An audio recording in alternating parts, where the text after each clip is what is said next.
If you've ever reached the end of the day, checked MyFitnessPal, and realized you've only eaten 45 grams of protein for the day, then this video is for you. Because honestly, I don't even think about hitting my protein goal anymore. I eat around at least 100 to 120 grams of protein every day. It's not because I drink loads of protein shakes or eat really boring meals. It's because I changed the way I build my meals and the way I think about my food. So today I'm going to show you the exact system I use that makes hitting my protein goal ridiculously easy. Hey guys, welcome back to my channel. I hope you're all doing really well. And if you're new here, hi, I'm Jenny and I share content on all things fitness, wellness and lifestyle. Make sure to subscribe to stick around for more. My very first tip when it comes to hitting your protein goal, and probably the most important tip, is you need to have a mindset shift where protein comes first. When you are planning a meal, you need to have a protein first mindset. So instead of just thinking about what I fancy eating today, think about what protein source is my meal going to be based around. This is probably going to be one of the hardest changes that you'll have to make, but it will make the biggest difference. I'll be honest, it's going to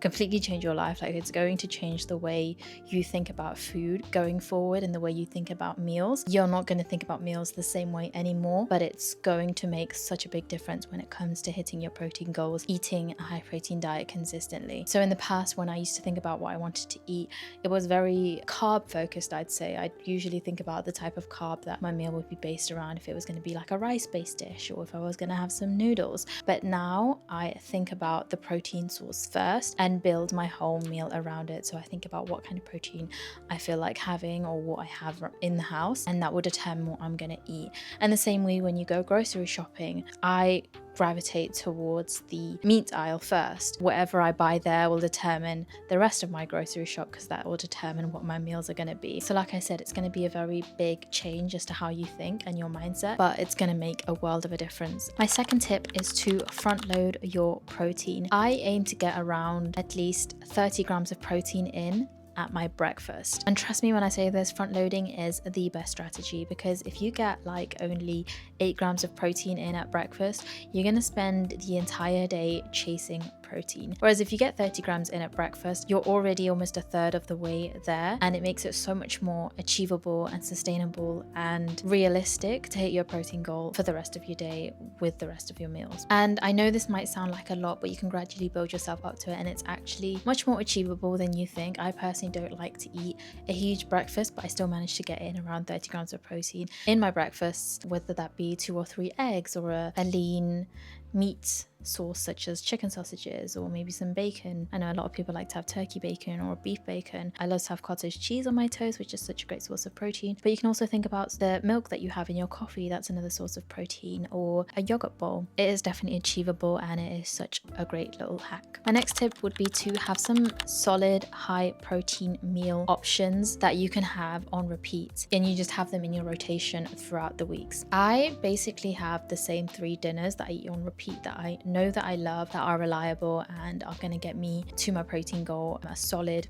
40 to 60 grams of protein minimum with just that one meal. You don't need to spend ages deciding what to cook every single day or every single week. That will most likely just give you decision fatigue and make it a lot harder for you to stick to your goals. Figure out what your favorite meals are and then just repeat them. For me, I'd say my 3 high protein staple meals would be taco beef, sweet potato, cottage cheese, hot honey bowl. The one that went viral last year is a staple for me. I also make a really yummy Vietnamese grilled chicken salad, which is so good and so high in protein, but also great if you're on a calorie deficit. And then I'd say my last one would be a chili garlic salmon rice bowl that I love to make. I'd say experiment, find some recipes that you love and enjoy and that are doable for you, and just repeat them, rinse and repeat. Following on from that, I strongly advise that you guys keep it simple. There is no need to overcomplicate it. Just keep your meals boring, but in a good way. There's no need for those 10 ingredient high protein TikTok recipes. If you find a meal with a good source of protein, a good source of carbs, a good source of fats, you've got all your macronutrients, that's all that you need. Some of those meals that I just mentioned literally have about 4 or 5 components, only require like 15 to 20 minutes of cooking time, which is so important important, especially if you have other responsibilities or if you work full-time like me.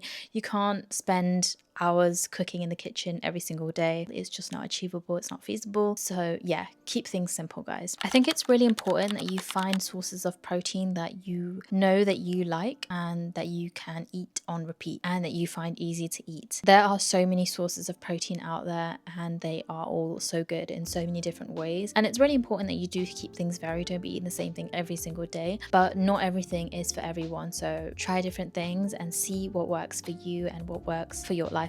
Some of my favorites when it comes to meat, I love chicken. That is a staple for me. Chicken breast in particular, which is slightly better if you're on a calorie deficit, for example, but chicken thighs are also a great option. I love lean beef mince. Salmon, tuna is such a good one because that literally requires no cooking. You can literally crack open a tin and you have 20 grams of protein right there. It's so easy and such a good one to always have in your cupboard. When it comes to dairy, I love yogurt, milk, cottage cheese. I literally eat cottage cheese every single day. Love it. Even just any other cheeses, eggs. Some other ones that I love are tofu, beans. When I'm making my taco beef bowl, I love to sometimes put some beans in with my taco beef just for some added protein and fiber, which is also so important, guys.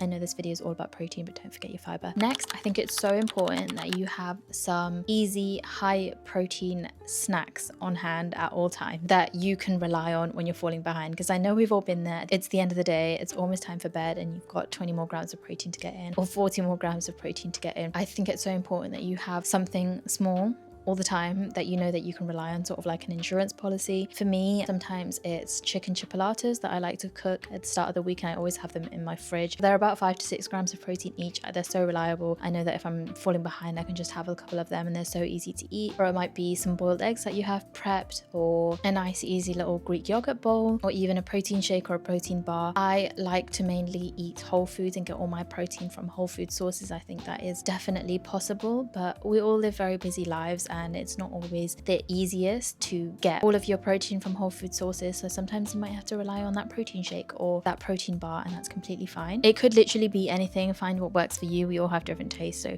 you know, whatever works for you. Like, I luckily am not one of those people that hates cottage cheese. I actually love cottage cheese. So there have been 1 or 2 times where I'm crouched in front of the fridge late at night eating cottage cheese out of the tub by the spoonful just to hit my protein goal. But guys, protein's protein at the end of the day. All that matters is that you hit your goal. It doesn't matter how you hit your goal. So find something that works for you. We don't need to be overcomplicating it. Literally just find what works for you. And the most important thing is that you get to your goal. Next, preparation, guys. Preparation is key. Meal prep, meal prep, meal prep. Now, I'm not telling you to spend 5 hours in the kitchen every Sunday night making all your breakfast, lunches, and dinners for the next 7 days. That's not what I'm saying at all, but I'm saying at least plan, know what your meals are going to be, or have something in mind, or have a couple of protein sources prepped, whether that's some beef mince or some chicken cooked for the next couple of days, or some eggs boiled, or like I said, some chicken sausages cooked. Have something prepped, especially if you have a busy life, especially if you work a 9 to 5 like me. It's so important to have things prepared because you can't spend every single day in the kitchen cooking. Like I said, like, it's just not feasible, it's not achievable. It's just so important to be organized and to plan ahead and to prepare. And then my last tip for you guys, which is so important, especially if you're just starting out, you don't need to go all in all at once at the beginning. If you're used to eating about 40 grams of protein a day and you see a TikTok video telling you that you need to be eating 160 grams of protein, don't just go in tomorrow trying to get 160 grams. Like, that is just not going to work. It's not achievable if you've never done that before. So I would suggest to slowly build it up. If you're used to eating 40 grams, then try and eat 60 grams for the next couple of days. And then if that's working, try and increase it to 80 and so on. Before I focused on my protein goal and how I used to eat, I think if you're not used to thinking about protein in this way and hitting your protein goal, it's not easy and it can seem very hard. But if you build things up slowly and if you apply some of these tips that I've spoken about today, it is definitely achievable and doesn't have to be as hard as it seems. Small steps are way better than no steps at all. So just remember that, try to build it up slowly, try to build these habits into your life, and I promise you it's going to be so much easier than it seems right now. So that is it, guys. Those are all my top tips on hitting your protein goal. I hope that was helpful in some way. If you guys want to see me do a full day of eating eating, show how I implement these systems into hitting my protein goal consistently and easily, then just let me know. As always, thank you guys so much for watching. I appreciate each and every single one of you, and if you're not already done so, then please do subscribe. And if there's anything else that you want to see from me, then let me know in the comments down below. I do love to chat with you guys. I will see you guys in the next video. Bye.